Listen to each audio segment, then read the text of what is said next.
yesterday, and well done to everybody that took part in that.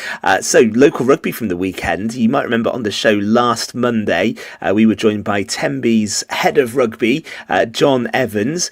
Gord, he told us all about their trip, didn't he, to Wrexham. They were leaving Tenby about 7:30. A good few hours, wasn't it? 155 miles. You said you go the Aberystwyth way. I was going mid Wales, but that's fine. We'll have to find out which way they actually did go. But what John said was it will be so much nicer if we come back with a victory from Wrexham, and they did. 21 points to 19. That's no mean feat as well, because that is an early start. And the time you have breakfast, have a couple of pints before you get up there, and then, get in the changing room and, psych yourself up, go out, play the game, and get the W. That's the most important thing in any cup game. And fair play to the Seasiders. They're having a good season. I know Lloyd Thomas was back at fly-half on Saturday. He kicked 11 points for him. He's an assured fly-half. Even though we spoke about it last week, they got an abundance of young talent coming through as well. Yeah, so, double cup win actually, Athletic winning as well, didn't they? They did as well, yes. Cup, So, excellent. Well done to Tenby. The rugby club looked pretty quiet when I went past it yesterday. I think I left Tenby before they were home. Probably, mate. Probably. Yeah, we can imagine that coach they phrased. That coach trip back from Wrexham would have been worth being on, I think. Yeah, well, the old school away trip, I think. They would a few youngsters might have gone on that trip as boys and come back men. They certainly had a baptism. Don't worry about that. Definitely. In fact, we sometimes get people from Tenby watching the show. So if anyone was on that coach and wants to drop us a message to tell us what the journey home was like after that win, do let us know. But well done to Tenby. John will be delighted with that 21-19 win away to Wrexham. Let's stick with rugby, and we'll get some views on this as well. But what does the future look like for rugby in Pembrokeshire and in West Wales after the announcement from the WRU that came out last week that one of the professional regions will be cut by 2027. They will fund 3 teams based in Cardiff, East Wales and West Wales. So, of course, that means that the future of the Ospreys, who are in Swansea, and as we know, the Scarlets internationally now, is kind of up for question. Fraser, it's almost been a badly kept secret, this, in a way, hasn't it? We've speculated about this for some time on the show, that this would happen. But when you read it in black and white and you just think about the connotations for rugby locally, it's quite hard to take in, isn't it? It is. Look, it has to happen. There has to be a cut in the pro teams in Wales. I don't like it. People aren't going to like it. But it's just the practicality is it is not financially sustainable to run 4 professional teams in Wales. I wish it was. So a change has to be made. You're right. It's been a badly kept secret, and all this latest conclusion has done is kick the can down the road. Essentially, we still are slightly in the dark about what is happening. We know it's going to be cut by 2027. We assume that'll mean at the end of the 2025-26 season that's clarified, and we don't know which one's going to be cut. But certainly, the model they're looking at the moment suggests to be one of the West Wales teams cut, which, makes very little sense to me. You can argue the geography as much as you want. I do believe you need a team in Cardiff. Gordon may disagree, but I think it is the capital city in terms you've got to take into account the financial aspects of it now. It'd be naive to ignore it. Cardiff is the place for away fans, which is easiest to travel to. It's going to bring in the most revenue. You need a presence. You need a professional club team in Wales from there. To then have Newport a few miles down the road when the Dragons have struggled so badly for years, for me makes very little sense. Logistically, you would go Scarlets, Ospreys, and Cardiff. There is the argument, of course, that the Ospreys have moved out now the Swansea.com stadium, so they don't really have the solid base for a big away following, if you like, whereas Newport have got their own home with Rodney Parade. But this is 2 things which stick out for me. One, it appears like the wrong proposal, and 2, again, it's just a lack of decisiveness. It's just, as I used this phrase there, it's kicked the can down the road. It's delayed things. It's something which it needs to be done. It needs to be decisive. It needs to be done at the end of the season. I don't see what waiting another year is going to achieve. So you think, Fraser, basically, this has to happen. We can't have a scenario where one of the regions can be saved and we sustain 4 regions in Wales going forward. You don't think that's done? That's off the table. The player pool's too big, the quality's diluted, and we can't financially afford to run 4 professional teams in Wales. Those are the last factors most prevalent. But we can continue to run 4. Gordon, what was your kind of reaction to it, and how do you feel? I agree with everything that Fraser said there, but what I don't agree with is that the WRU are they bottled it.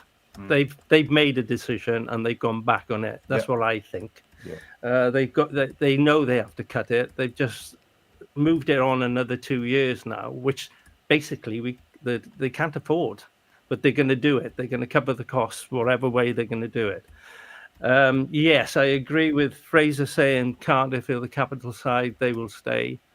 And the two sides down west, Ospreys and Scarlets, got such a proud history compared to, I will say it, the Dragons. The Dragons have never been as, they'll be upset. Nobody wants to lose their region.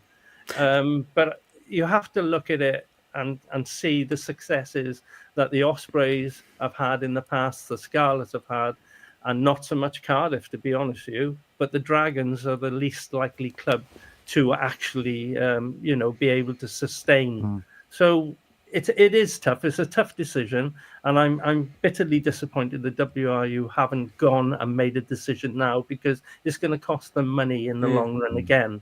It's awful that players are going to lose their jobs or they'll have to move on, but that is what it is. They can't afford to keep it as it is, as Fraser just rightly said. So yes, they should have made the decision now, in my opinion, not move it another 2 years. They just prolonging the agony in my eyes. And hard for those clubs to operate, Fraser, as well, in uncertain conditions, really, because it's very difficult to future plan from a business case as well, when you don't really know what that future is actually going to look like, or indeed if there is a future. Yeah, of course, sure. You've got players now, worrying about their livelihoods in the next 6-12 months, and you wouldn't blame any of those players if they do get offers from abroad. England, France, what have you, lucrative ones who are going to financially secure their futures, then they're going to have to go, aren't they? You can't stay around in this uncertainty, not knowing if you're going to be employed in terms of the 2026-27 season or whenever it is this change comes in. So, yeah, you're absolutely right, Ben. They're playing amid uncertainty, which isn't helping. It's not going to help. I'm just quite interested in what the teams said, and we should probably just mention some of the statements that came out. Now, the Scarlets said they were encouraged that the WRU has recognised from the consultation process that brand, cultural identity, heritage and connection to the Welsh language is irreplaceable. Their statement went on to say rugby must stay connected to its communities, people, history and its values. That's what gives our game its soul. We want reform that strengthens Welsh rugby. With Scarlets in the future structure, Welsh Rugby keeps a proven talent pathway, an internationally respected brand and a first-class home for rugby at Parker Scarlets. The Ospreys made similar points around the fact that they are Wales' most successful region, having won more league titles, produced players who've won more Welsh caps and had more players selected for British and Irish Lions tours. They say they're continuing to engage with the WRU with the intention of reaching an agreement that continues that proud tradition. So just reading what the WRU have said and the plans for that one Cardiff team, that seems to be, as far as you can see, set in stone. And then one from the East and the West. So as you say, and whoever wants to pick this up, but as you say, it does seem that decision is we'll lose one of the two teams based this way, so the Ospreys and the Scarlets. What's that going to look like? Because also, you're talking good stadia as well as players. They're just going to shut down decent facilities too. Right. It seems mad. As someone looking in from the outside, guys, this still seems complete madness. What you will shut down is you shut down a fan base, right? And unless one of these three new teams has support, and we know how it works the same way in football and same way in rugby, has initial success, and I mean success is in competing for league titles, European Cups, and picks up a bandwagon and picks up support, like Welsh Rugby does when it's on a high and attendances drop when it's on a low. You're not going to get the fans base there to, financially remunerate these teams. Gordon will say it. Gordon, I'm sure, will agree with me. It's all well and good people from the outside saying, "Come on, for the good of Welsh Rugby, get behind this team, get behind that team." A lot of these fans, they've got historical roots, just like yourself, Ben, in Tottenham Hotspur or whatever. Gordon, Man United. It's in Welsh Rugby, me Swansea. Same in Welsh Rugby. Gordon knows it better than I do. We both played for Llanelli. He played more than I did, and he played in the era where it's perhaps more passionate than I was. Your local people, lived and died Llanelli. They then they got away with it in region when it turned regional and away in Llanelli, and that it became the Scarlets. So you could almost argue that you weren't changing sides. It's a lot more troublesome for the Ospreys because you're asking rivals, Neath and Swansea, to join forces, so to speak. And then you had the kerfuffle, of course, with the Dragons, the Celtic Warriors and everything, you know. So you've already got a slightly disenchanted fan base anyway over the years, which doesn't have the same passion, the same feeling it used to.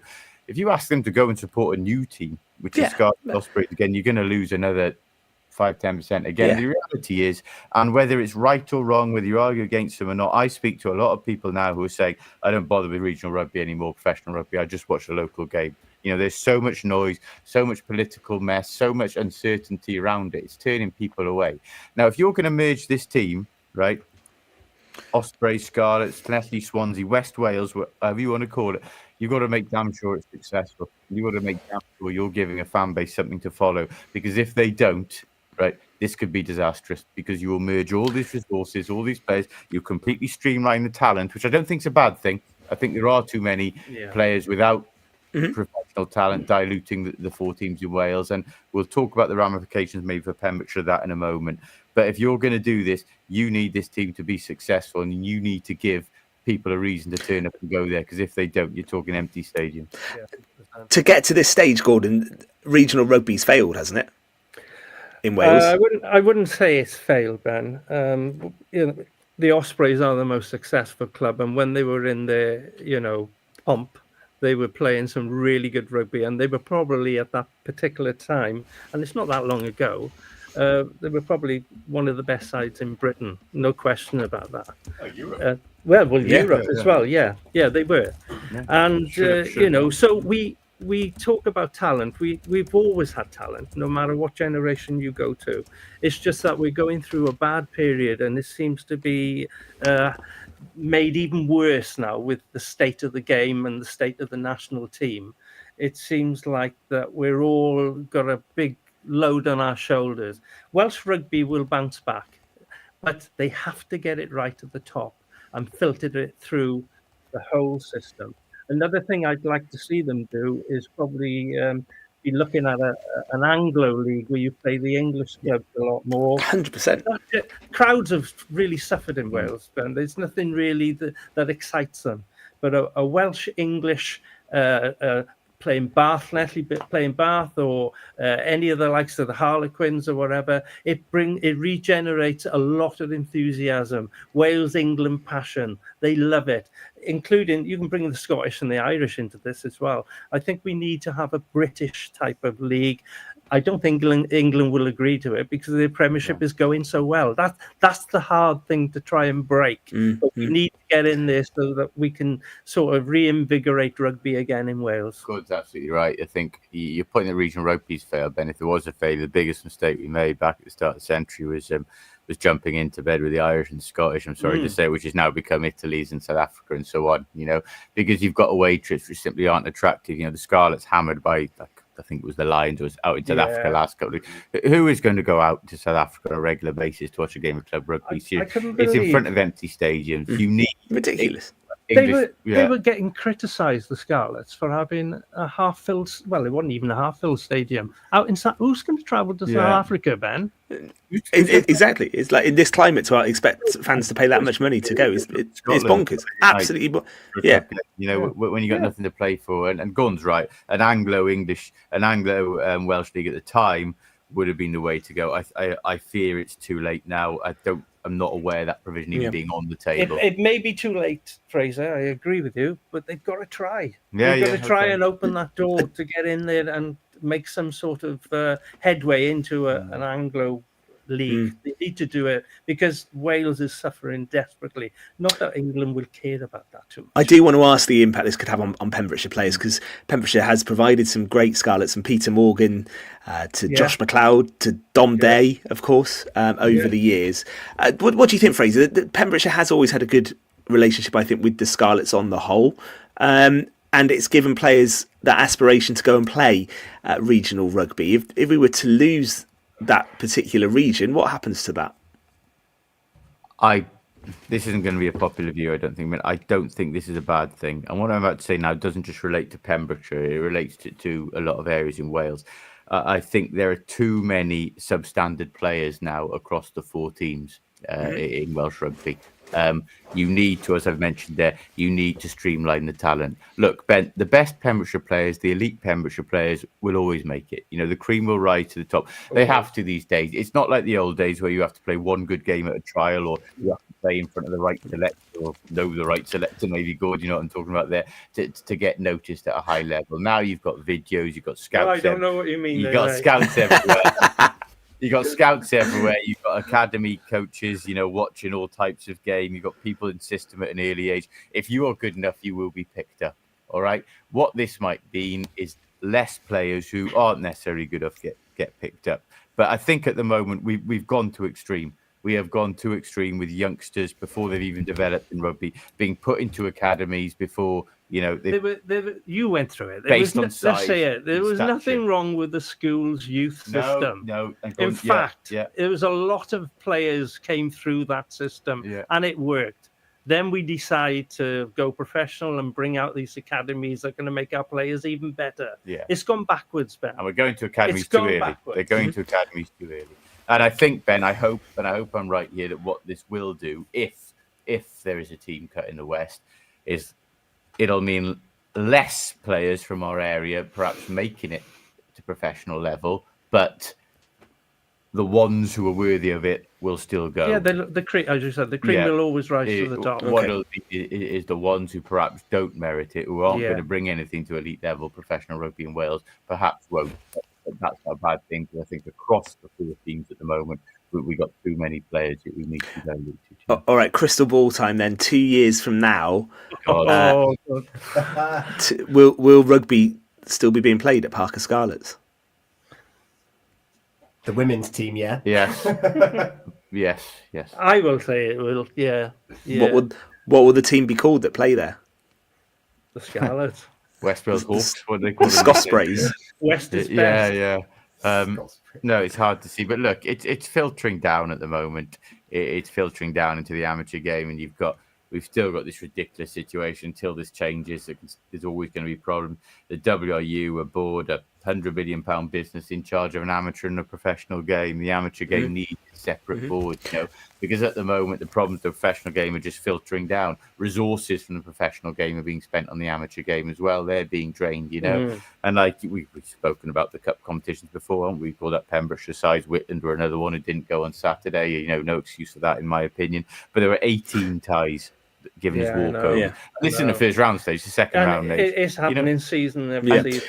It's a regular basis. You're talking for amateur players a few games away from the Principality Stadium, some of them, a once in a lifetime giving walkover.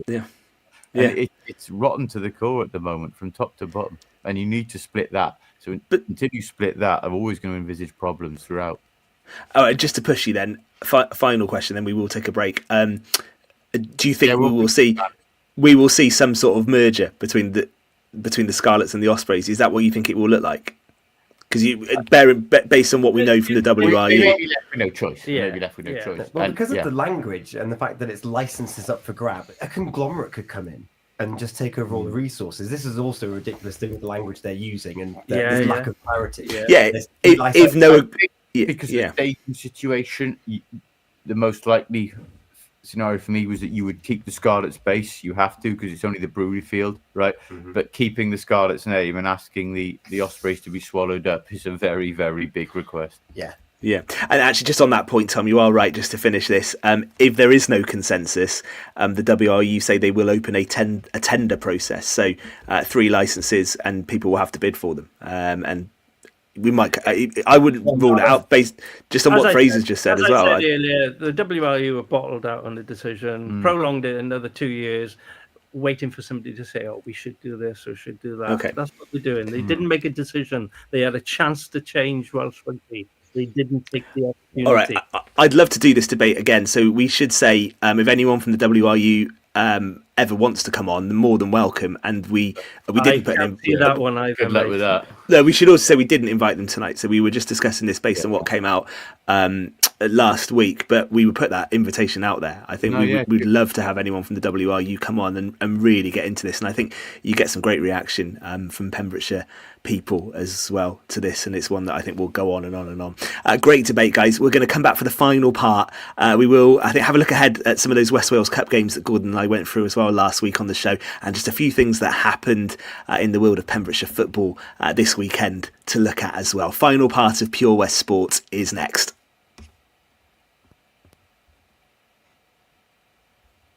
Is it itchy? Is it dry? It's so